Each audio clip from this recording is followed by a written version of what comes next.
അസ്സലാമു അലൈക്കും വറഹ്മത്തുള്ളാഹി വബറകാത്തു. നമ്മൾ വീഡിയോയിലൂടെ നോക്കാൻ പോകുന്നത് 2ാം ക്ലാസ്സിലെ വിദ്യാർത്ഥികൾക്ക് അഖ്ലാഖിന്റെ മോഡൽ ക്വസ്റ്റ്യൻ പേപ്പറുകളാണ് നമ്മൾ ഈ വീഡിയോയിലൂടെ പറയുന്നത്. നമുക്ക് നേരെ വീഡിയോയിലേക്ക് പോകാം. ആദ്യത്തെ പ്രവർത്തനം പൂർത്തിയാക്കാം. ഒന്നാമത്തത്, അധ്യാപകർ ഏതു മതത്തിൽപ്പെട്ടവരായാലും നാം അവരെ ഡാഷ് പൂരിപ്പിച്ചു കൊടുക്കുക. അധ്യാപകർ ഏതു മതത്തിൽപ്പെട്ടവരായാലും നാം അവരെ ബഹുമാനിക്കണം. രണ്ടാമത്തത്, അയൽവാസികൾക്ക് വേണ്ട സഹായങ്ങൾ ചെയ്തു ഡാഷ് പൂരിപ്പിച്ചു കൊടുക്കുക. അയൽവാസികൾക്ക് വേണ്ട സഹായങ്ങൾ ചെയ്തു കൊടുക്കണം.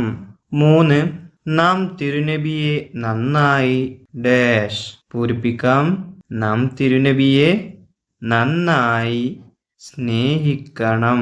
4, നാം മറ്റൊരാൾക്ക് കൊടുക്കുന്ന നല്ല സമ്മാനമാണ് ഡാഷ് പൂരിപ്പിക്കാം.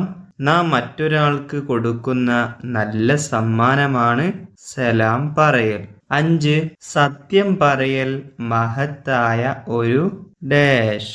എന്താണ് സത്യം പറയൽ? മഹത്തായ ഒരു ഗുണമാണ്.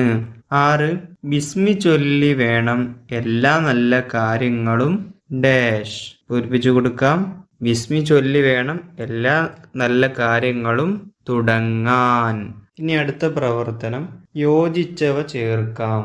നമുക്ക് ഇടത് ഭാഗത്ത് കുറച്ച് കാര്യങ്ങൾ കൊടുത്തിട്ടുണ്ട്. അതിന് യോജിച്ചത് ഇടത് ഭാഗത്ത് കൊടുത്തിട്ടുള്ള വരികളിൽ ഏതാണെന്ന് കണ്ടെത്തി അത് നടുഭാഗത്തേക്ക് എഴുതിയെടുക്കുക. 1, ചെറിയവർ സലാം പറയണം. ചെറിയവർ സലാം പറയണം. ആരോട്? വലിയവരോട്. 2, നടന്നു വരുന്നയാൾ സലാം പറയണം. നടന്നു വരുന്നയാൾ സലാം പറയണം. ആരോട്? അവിടെ കാണാം, ഇരിക്കുന്നവരോട്. 3, സത്യം നയിക്കും. എന്തിലേക്ക്? സത്യം എന്തിലേക്കാണ് നയിക്കുക? അവിടെ കാണാം, നന്മയിലേക്ക്. 4, നന്മ നയിക്കും. നന്മ എവിടേക്കാണ് നയിക്കുക? സ്വർഗത്തിലേക്ക്. ഇനി 5-മത്തത്, കുടുംബ ബന്ധം പാലിക്കുന്നവരെ അള്ളാഹുവിന് എന്താണ്? വളരെ ഇഷ്ടമാണ്. മുകളിൽ കാണാം, കുടുംബ ബന്ധം പാലിക്കുന്നവരെ അള്ളാഹുവിന് വളരെ ഇഷ്ടമാണ്. ഇനി അടുത്ത പ്രവർത്തനം, ഉത്തരം എഴുതാം. ചോദ്യം 1, കപടവിശ്വാസിയുടെ അടയാളം എന്ത്? കപടവിശ്വാസിയുടെ അടയാളം എന്ത്? എന്താണ് ഉത്തരം? കളവ് പറയൽ അല്ലെ?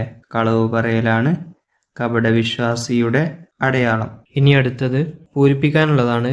രോഗം വന്നാൽ മരുന്ന് വാങ്ങിത്തരുന്നതും ഡാഷ്. നമുക്ക് രോഗം വന്നാൽ മരുന്ന് വാങ്ങിത്തരുന്നതും പിതാവ് തന്നെ. 3, അയൽവാസി പട്ടിണി കിടക്കുമ്പോൾ വയറ് നിറച്ചു ഭക്ഷണം കഴിക്കുന്നവൻ ഡാഷ് പൂരിപ്പിച്ചു കൊടുക്കുക. അയൽവാസി പട്ടിണി കിടക്കുമ്പോൾ വയറ് നിറച്ചു ഭക്ഷണം കഴിക്കുന്നവൻ നമ്മിൽപ്പെട്ടവനല്ല. അടുത്ത പ്രവർത്തനം ക്രമത്തിലാക്കാം. ഇവിടെ ഡിസോർഡർ ആയിട്ടാണ് കൊടുത്തിട്ടുള്ളത്. ഇനി എന്ത് ചെയ്യണം? ഈ വരി ഓർഡറിലാക്കണം. എന്തൊക്കെ എഴുതിയിട്ടുള്ളത്? സ്വർഗത്തിലേക്കും നന്മയിലേക്കും പറഞ്ഞിരിക്കുന്നു. നന്മ സത്യം നയിക്കുമെന്ന് നബി സല്ലല്ലാഹു അലൈഹി വസല്ലം. ഇനി എന്ത് ചെയ്യുക? ഓർഡറിലാക്കാം. സത്യം നന്മയിലേക്കും നന്മ സ്വർഗത്തിലേക്കും നയിക്കുമെന്ന് നബി സല്ലല്ലാഹു അലൈഹി വസല്ലം പറഞ്ഞിരിക്കുന്നു. 2, ഇഷ്ടമാണ് ബന്ധം അള്ളാഹുവിന് കുടുംബ വളരെ പാലിക്കുന്നവരെ. ക്രമത്തിലാക്കാം. കുടുംബ ബന്ധം പാലിക്കുന്നവരെ അള്ളാഹുവിന് വളരെ ഇഷ്ടമാണ്. ഇനി അടുത്ത പ്രവർത്തനം, ഉത്തരം എഴുതാം. ചോദ്യം 1, ബിസ്മി കൊണ്ട് തുടങ്ങാത്ത നല്ല കാര്യങ്ങളെ പറ്റി നബി സല്ലല്ലാഹു അലൈഹി വസല്ലം പഠിപ്പിച്ചു എന്ത്? ഉത്തരം, ബിസ്മി കൊണ്ട് തുടങ്ങാത്ത ഏതു നല്ല കാര്യവും ഗുണം കുറഞ്ഞത് ആകുമെന്ന് നമ്മുടെ നബി സല്ലല്ലാഹു അലൈഹി വസല്ലം പറഞ്ഞിട്ടുണ്ട്. 2, നാം അയൽവാസികൾ എന്ന് വിളിക്കുന്നു ആരെ? എന്താണ് ഉത്തരം? അടുത്ത വീട്ടിൽ താമസിക്കുന്നവരെയാണ് നാം അയൽവാസികൾ എന്ന് വിളിക്കുന്നത്. 3, കുടുംബബന്ധം പുലർത്തുന്നത് കാരണമാകും എന്തിനെല്ലാം? ഉത്തരം, കുടുംബബന്ധം പുലർത്തുന്നത് ആയുസ് വർദ്ധിക്കാനും റിസ്ക് വിശാലമാകാനും കാരണമാകുന്നു. 4. ഇമാം നവവി റഹിമഹുമുള്ളയുടെ പേരെന്ത്? യഹ്യ ബിൻ ഷറഫ്.